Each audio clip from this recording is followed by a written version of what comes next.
DJ হুমকি মামলায় আরও চাপে পড়েছেন অভিষেক বন্দ্যোপাধ্যায়। এবার তার কণ্ঠস্বরের নমুনা দিতে হবে। কণ্ঠস্বরের নমুনা সংগ্রহে আদালতে আর্জি। বিধাননগর আদালতে আবেদন সিআইডির আবেদনে সারা বিধাননগর আদালতে 30শে জুন কণ্ঠস্বরের নমুনা সংগ্রহ করবে সিআইডি। এবার আরও চাপে অভিষেক বন্দ্যোপাধ্যায়। আরও বিস্তারিত জানবো, সরাসরি আমার সঙ্গে রয়েছেন প্রতিনিধি পিয়ালি মিত্র। পিয়ালি,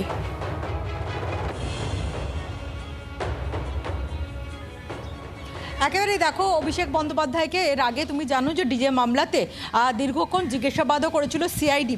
এবার সেই মামলাতেই অভিষেক বন্দ্যোপাধ্যায়ের কণ্ঠস্বরের নমুনা তারা সংগ্রহ করতে চাইছে। তার কারণ যে ভিডিও তারা সংগ্রহ করেছে, অভিযোগ জমা পড়েছিল, এবং সেই ভিডিওটা যে কণ্ঠস্বর সেটা যে তার, সেটাকে আদালতেও প্রমাণ করতে হবে, এবং সেই কারণেই তার কণ্ঠস্বরের নমুনা তারা সংগ্রহ করতে চাইছে। গতকালকে বিধাননগর এসিজেএম আদালতে তারা আবেদন করেছিল এবং আদালত সেই আবেদন মঞ্জুর করেছে এবং নির্দেশ দিয়েছে যে 30শে জুন তার কণ্ঠস্বরের নমুনা সংগ্রহ করতে হবে। ফলে বলাই যেতে পারে অভিষেক বন্দ্যোপাধ্যায় আরও বেশ কিছুটা অস্বস্তিতে বা চাপে, এটা বলা যায়। তার কারণ একদিকে তার বিরুদ্ধে সই জালিয়াতির মামলা চলছে, অন্যদিকে ডিজে মামলা, এবং তার পাশাপাশি ডায়মন্ড হারবারে একটি মামলা হয়েছে।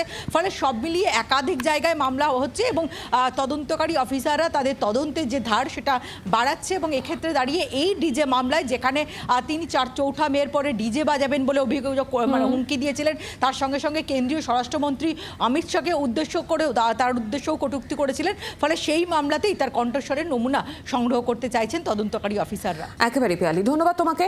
আমরা শুনবো নন্দীগ্রামে সেই ভোট প্রচারে গিয়ে ঠিক কি ডিজে হুমকি দিয়েছিলেন অভিষেক, শুনুন।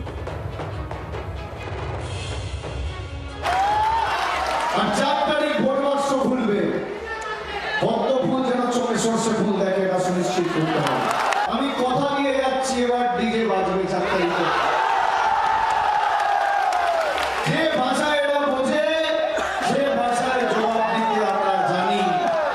আর যারা বলছে তৃণমূলকে ঘরে ঢুকিয়ে দেবো 4 তারিখ বাংলায় থাকবেন, স্বরাষ্ট্রমন্ত্রীকে আগেই বলেছি 4 তারিখ 12টার পর দেখা হবে, খেলা হবে।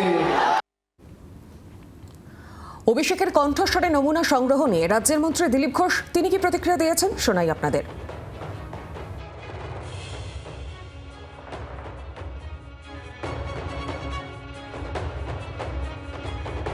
ম্যাচ করবে কি না এটা তো কোনো প্রশ্নই নেই। সবাই দেখেছে চোখের সামনে, লাইভ টিভিতে চলেছে দিনের পর দিন। খালি ওইটা কেন, তোদের কোন বাপ রক্ষা করবে, এটা কি অবজেকশনাল নয়? সেই জন্য যে ধরনের ব্যবহার, একদিন কেন বলছি, এর আগের থেকে চলে এসছে। ডায়মন্ড হারবারের মানুষের উপর কীভাবে অত্যাচার করে, নাহলে লোকে ওদেরকে জামানত জব্দ করে। অভিযোগ তো অনেক আছে, দেখা যাক। সিআইডি লেগেছে, দরকার হলে অন্যরা লাগবে। এই ধরনের মানুষদেরকে রাজনীতি থেকে দূরে রাখা উচিত, সময় থেকে দূরে রাখা উচিত। বাংলার আওয়াজ, বাঙালির আবেগ, জি 24 ঘন্টা।